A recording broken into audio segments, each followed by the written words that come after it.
안녕하세요. 28살 평범한 여자입니다. 남친과는 3년간 연애했고 좀 이른 나이이긴 하지만 연애 기간이 길어지다 보니 자연스레 결혼하자는 말이 나왔습니다. 해서 내년 초에 결혼하자는 말이 오가면서 준비를 하기 시작했죠. 결혼 준비 전 서로 모아둔 돈을 오픈해보니 저는 8천, 남친은 1억 정도 모아둔 상태였고 계속 모으다 연말쯤이 되면 2억이 조금 넘어가는 결혼 자금이 생길 거라는 결론이 나왔습니다. 여기서 참고로 말씀드리자면 남친은 위로 누나가 한 분 계시고 아래로 남동생이 한 명 있습니다. 저는 남동생이 한 명 있고요. 저희 집이 잘 사는 집도 아닐 뿐더러 동생이 결혼할 때 부모님께서 그래도 아들 장가 보내려면 뭐라도 해줘야 한다. 이런 생각을 하고 계셔서 동생 결혼 자금을 벌써부터 모으고 계신 상태입니다.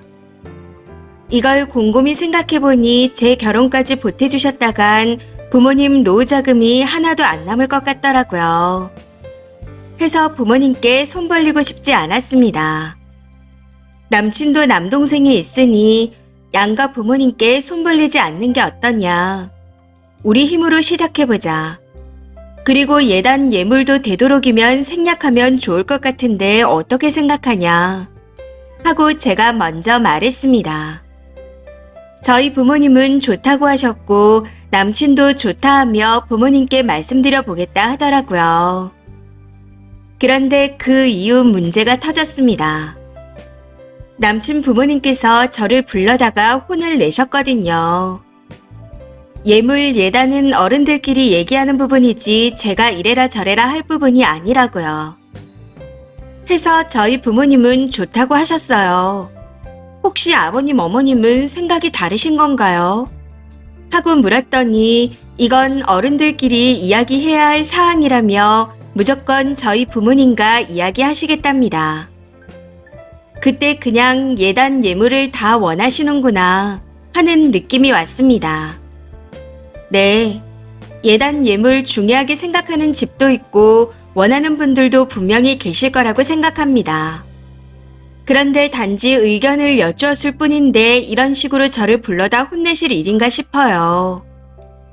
저는 제 분수에 맞게 결혼하고 싶었습니다. 굳이 무리해서 하고 싶지 않다 생각했거든요. 아무튼 제 결혼인데 예물 예단이 제가 참견할 문제가 아니란 말씀만 하시며 저하고는 대화하지 않겠다 하는 부분에서 저도 기분이 조금 상했습니다. 그래서 남친에게 어머님 아버님께서 예물 예단을 크게 생각하신다면 내가 마련하겠다. 대신 그에 대한 비용을 마련할 때까지 결혼을 미루겠다. 하고 말했습니다. 원하시고 필요하시다면 해야 한다 생각합니다. 다만 부모님 돈이 아닌 제 돈으로 해야 한다 생각하고 그러려면 돈을 더 모아서 결혼하는 게 맞다고 생각해서 한 말이었습니다. 제 말에 남친은 절대 크게 생각 안 한다. 내가 그런 건 간소하게 하겠다고 미리 말해뒀다. 하고 말하더라고요. 그런데 다음날 어머님께서 전화하셔서는 정 그러면 결혼을 1년 정도 미뤄서 하라고 말씀하셨습니다. 제가 예민한 건진 모르겠지만 이런 상황이 되니 그냥 결혼 자체가 하기 싫어집니다. 이미 빈정이 상해버렸다고 할까요?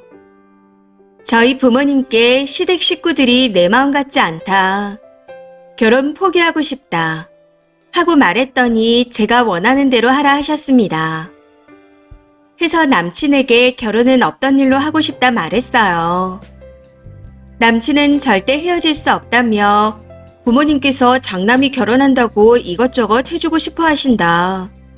예물 예당 크게 할 것 없이 그냥 지금 있는 돈에서 하면 된다. 심각하게 생각할 필요 없다. 하고 저를 설득하고 있습니다. 결혼을 준비하면서 트러블 생기는 경우가 많다는데 제가 사소한 문제에 예민하게 구는 걸까요?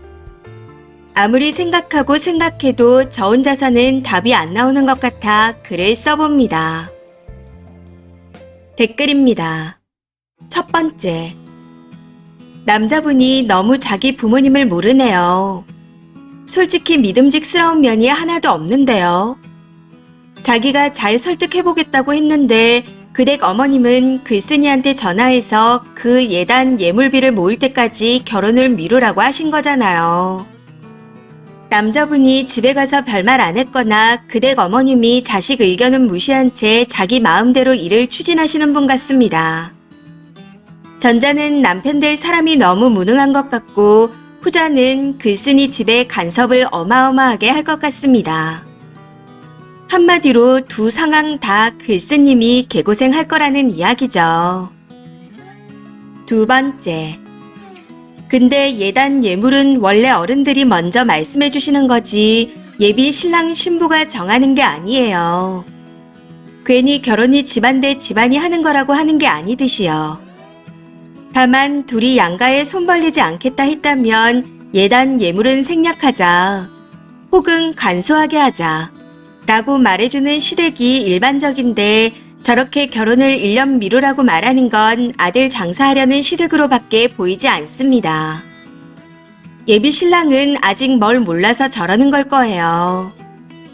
이런 일들을 겪으면서 중심을 잘 잡는 남자로 바뀌는지 아니면 시댁 바라기가 되는지 결정되더라고요. 세 번째. 예단 예물은 아줌마 말처럼 부모님들끼리 하는 게 맞다고 칩시다. 근데 왜 지 아들을 냅두고 남의 집 자식을 데려다가 훈계질인가요? 그리고 첫 장관이 이것저것 해주고 싶은 게 많다면서 1년 후에 하라니요. 그냥 기싸움 하자는 거죠. 거기에 남친은 중간 역할을 제대로 못하고 있고요. 그냥 끝내는 게 맞습니다. 후기입니다. 제 글에 댓글이 많아서 놀랐습니다. 우선 저는 파혼 의사를 전달했고 남친에게도 헤어지자고 말한 상태입니다. 다만 남친이 아직 이별을 받아들이지 못하고 있는 상태네요. 댓글들 말씀처럼 제가 버릇없게 굴었던 점 저도 인정합니다. 다만 오해하시는 것 같아 말씀드리자면 절대 통보 형식은 아니었습니다. 남친에게 처음 이야기를 했을 때에도 어떻게 생각하냐 의견을 물었었고 제 말에 남친도 좋다고 했습니다. 이후 본인이 직접 부모님께 말씀드려 보겠다고 했었는데 일이 그렇게 된 거였죠. 남친이 본인 부모님께 뭐라고 전달한 건진 모르겠지만 저는 절대 통보 형식으로 말했던 게 아니었습니다. 아무튼 후에 이야기를 들어보니 시부모님 되실 분들께서 집을 해주고 싶어 예물 예단을 바라셨던 것 같았습니다.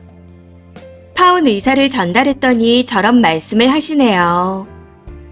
그런데 저는 남친과 둘이 상의하려고 예단 예물을 크게 생각하신다면 결혼을 미루는 게 좋겠다 말한 거였습니다.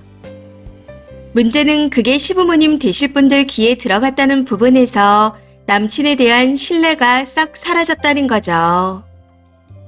이런 식이라면 매번 남친과 의논하는 순간 시부모님 귀에도 들어갈 텐데 무슨 의논을 더 할 수 있겠나 싶더라고요. 저는 집을 해주신다 하셨어도 그게 싫어서 버텼을 겁니다. 결혼하면서 집 해줬다고 시부모님이 지나치게 간섭하는 통에 못 견디하는 친구가 있어 그걸 피하고 싶었었나 봅니다. 그래서 결혼 자금을 모아두려고 더 억척스레 모으기도 했던 것 같아요. 거기다 집 해준다는 말도 파혼하겠다 하니 그제야 말씀해 주시는 걸 보면 제 반응을 살펴가며 말하려고 했던 건가 싶기도 합니다. 그냥 이제는 모든 게 좋게 받아들여지지가 않는 것 같아요. 다음번에는 결혼 준비 중에도 정말 의지할 수 있는 남자를 만나고 싶습니다. 사랑하는 마음이 있다고 해서 그 사람에게 의지할 수 있는 건 아니라는 걸 이번에 뼈저리게 느끼게 되었거든요. 아무튼 저는 이렇게 파혼했습니다. 시간 내서 조언해주신 모든 분들께 정말 감사드립니다. 후기 댓글입니다. 첫 번째. 글쓴님 마음 100% 공감이에요. 남친이랑 상의하려고 꺼낸 말인데 그 즉시 시부모님한테 전화가 오는 상황이라니. 집안끼리의 만남을 떠나서 두 분이 새로운 가정을 꾸리는 첫걸음인데 이런 식이면 답이 안 나옵니다.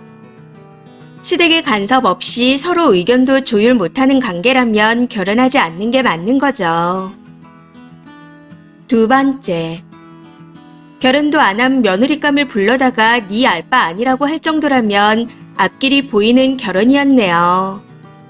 예단 문제로 상의했더니 바로 엄마한테 찌르는 남친도 답이 없고요. 글쓰님 무례하지 않았어요. 누구든 결혼을 준비할 땐 저 정도 이야기가 오가고 트러블도 생기고 합니다. 근데 그게 이런 식으로 일이 커지느냐 아니냐는 중간에서 말을 전하는 남자가 어떻게 하냐에 따라서 달라집니다. 결혼해서나 가족될 분들이지 생판 남인데 왜 남의 자식을 데려다가 뭐라고 하나요? 정말 잘하셨습니다. 내 딸도 이랬으면 좋겠네요. 세 번째, 우선 결정 잘하셨습니다. 그 결정에 후회 없이 보다 나은 미래를 준비하는 게 좋을 듯 하네요. 힘내라고 격려하고 싶어요. 이유야 어찌됐건 오랜 기간 만난 후 헤어지면 마음이 아플 테니까요. 그런데 결혼은 정말 사랑으로 해도 가족과 가족이 연결되는 부분이라 신경 쓰지 않을 수는 없습니다. 해서 그분들의 모든 말과 행동들이 저런 식이라 더욱 잘하신 것 같아요. 앞으로 좋은 사람 만나길 바라겠습니다. 이번 사연은 여기까지입니다. 시청해주셔서 감사합니다.